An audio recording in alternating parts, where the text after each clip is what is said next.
जय श्री कृष्णा।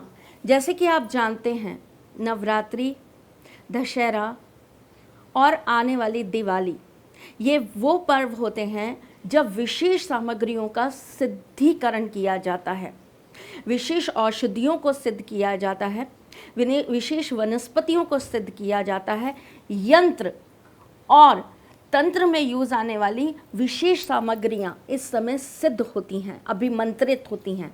तो आपको भी अपने जीवन को बदलने के लिए या घरेलू कुछ भी उपाय करने के लिए किसी भी तरह की सामग्री की अगर आवश्यकता है तो आप हमारे यहाँ पर संपर्क करके अभिमंत्रित की हुई, शुद्धिकरण से अभिमंत्रित करी हुई चीज़ें प्राप्त कर सकते हैं।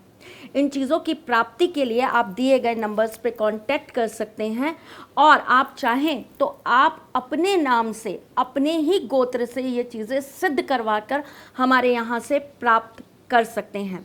जो लोग खुद नहीं कर पाते हैं उपाय, जिनके घर में प्रतिबंध होते हैं, वो हमारे यहाँ कॉल करके इस समय पर चीज़ों का ऑर्डर्स बुक करा सकते हैं। तो आपके नाम से, आपके गोत्र से हमारे यहाँ पर ये सारी सामग्रियाँ सिद्ध करी जाएंगी, विशेष तरीके से, विशेष प्रकार से सिद्ध करी जाएंगे, जिसे मैं अपने निरीक्षण में सिद्ध करवाती हूँ और मेरे जितने भी ब्राह्मण हैं वो उनको अपनी पूरी शक्तियों के साथ सिद्ध करते हैं।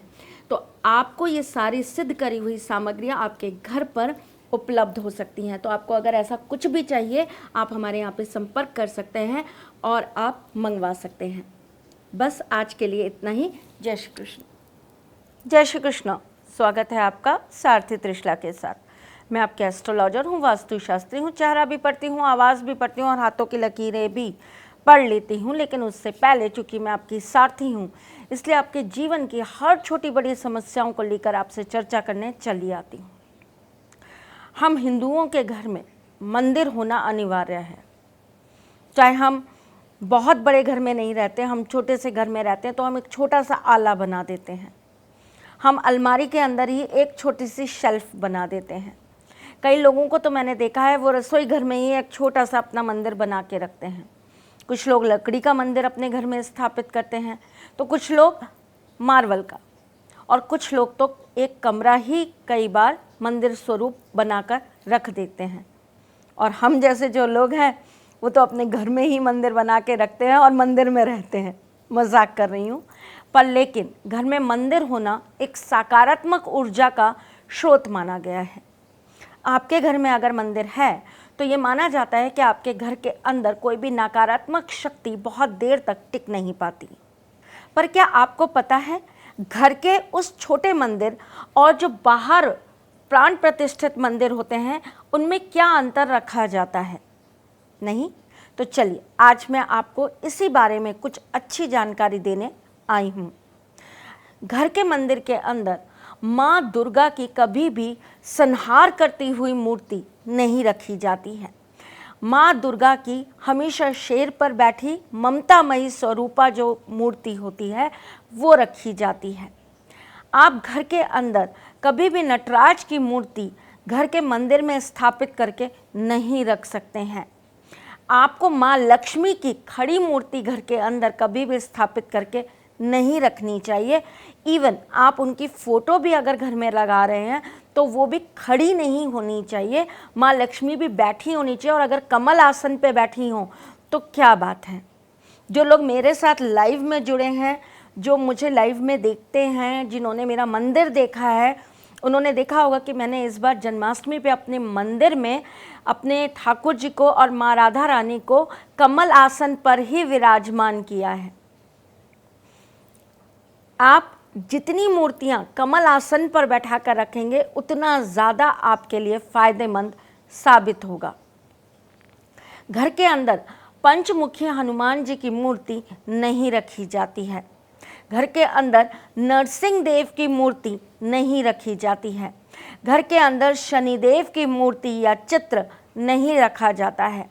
गृहस्थ जीवन के कुछ नियम होते हैं, जो धर्म, जो हमारे शास्त्र, जो हमारे पुराण हमें बोलते हैं, जिसके आधार पर कुछ ही देवी देवताओं की पूजा हम गृहस्थ लोग घर के अंदर विधिवत रूप से कर सकते हैं। इन नियम कायदों के अंतर्गत ही कौन सी मूर्तियां होनी चाहिए और कौन सी नहीं होनी चाहिए, ये मैं आपको बता रही हूँ। भैरव बाबा की मूर्ति घर के अंदर स्थापित नहीं की जाती है। हनुमान जी की मूर्ति को चोला घर के अंदर कभी भी नहीं चढ़ाया जाता है।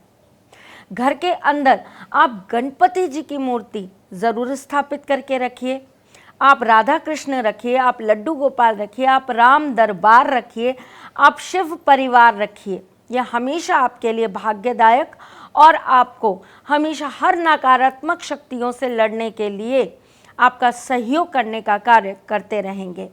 घर में मंदिर हमेशा नॉर्थ ईस्ट में होना चाहिए। जो लोग नॉर्थ ईस्ट में मंदिर नहीं बना पाते वो प्रॉपर ईस्ट में या नॉर्थ में भी मंदिर स्थापित कर सकते हैं। मंदिर की साफ सफाई विशेष रूप से होनी चाहिए। हो सके तो डेली अपना मंदिर साफ करिए। अगर आप डेली नहीं भी कर सकते तो हफ्ते में 2 बार तो मंदिर ज़रूर साफ करिए। आपने अगर घर के अंदर मंदिर रखा है तो आप उसके अंदर घी का दीपक ज़रूर जलाइए। हफ्ते में 1 बार लोबान और गूगल की धूरी आप अपने घर के मंदिर की जो देवी देवता हैं उनकी मूर्तियों को ज़रूर दीजिए। अगर आप डेली स्नान कराते हैं अपने देवी देवताओं को तो इससे अच्छी कोई बात नहीं हो सकती, लेकिन अगर आप डेली नहीं कराते हैं तो आप हफ्ते में शुक्रवार और सोमवार ये 2 दिन तो अपने देवी देवताओं को ज़रूर स्नान कराया करें।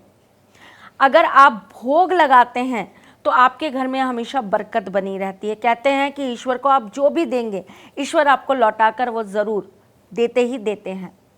अपने घर में अपने बच्चों को ज़रूर ये संस्कार सिखाइए कि वो खड़े होकर देवी देवताओं का पूजन ज़रूर करें। 5 मिनट ही सही, लेकिन जिस तरह हम जीवन के सारे ज़रूरी काम करते हैं उसी तरह से घर के प्रत्येक सदस्य को ईश्वर के सामने नमन करना ज़रूर सिखाइए। सिर्फ आपके पूरे दिन के 5 मिनट आपके जीवन में, आपकी दशा में, आपकी कुंडली में कितने भी विपरीत कार्य क्यों ना हो रहे हों, कितने भी विपरीत योग क्यों ना हो रहे हों, उन सब को सही करने का कार्य कर देते हैं। तो सिर्फ अपने जीवन के 5 मिनट अपने देवी देवताओं के आगे ज़रूर समर्पित करिए। घर में ओम की ध्वनि ज़रूर गूंजनी चाहिए। महामृत्युंजय घर में ज़रूर होना चाहिए। घर के अंदर हो सके तो साल में 1 या 2 रुद्राभिषेक ज़रूर कराइए। बहुत छोटी छोटी चीज़ें हैं, आप अगर करते हैं तो आपको इससे फ़ायदा ज़रूर होता है। चलिए चलती हूँ, फिर आऊँगी कुछ नया, कुछ अलग, कुछ अद्भुत लेकर। तब तक के लिए मुस्कुराते रहिएगा, रिश्तों में मजबूती बना के रखिएगा, अपने साथी के साथ यूँ ही जुड़े रहिएगा, प्यार देते रहिएगा, प्यार लेते रहिएगा, ख्याल रखिएगा अपना। अच्छा लगे तो अपने इस चैनल को लाइक, सब्सक्राइब और शेयर ज़रूर करिएगा। क्या पता आपकी कोई एक छोटा सा करा हुआ शेयर किसी की ज़िंदगी बदलने का काम करते। तो ये कार्य ज़रूर करते रहा करिए।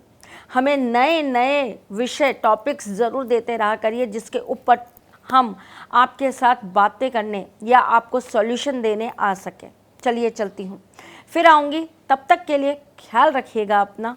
जय श्री कृष्ण। सारथी मां त्रिशला ज्योतिष के क्षेत्र में विश्वविख्यात नाम है। ज्योतिष शास्त्र में पीएचडी मां त्रिशला पिछले 22 वर्षों से ज्योतिष की सभी परंपरागत विधाओं के साथ साथ अनेक दुर्लभ गुण विधाओं जैसे परछाई एवं लफ्ज के अध्ययन से अपनी सटीक भविष्यवाणी और पूर्वानुमान के लिए विख्यात हैं। अपने उपायों द्वारा लाखों लोगों का जीवन संवार चुकी मां त्रिशला लगातार 2016 से ज्योतिष विभूषण अवार्ड प्राप्त कर रही हैं। साल 2018 में उन्हें उत्तराखंड के मुख्यमंत्री त्रिवेंद्र सिंह रावत ने ज्योतिष विभूषण अवार्ड से सम्मानित किया था और साल 2016 में उन्हें राजस्थान में बेस्ट एस्ट्रोलॉजर के अवार्ड से नवाजा जा चुका है।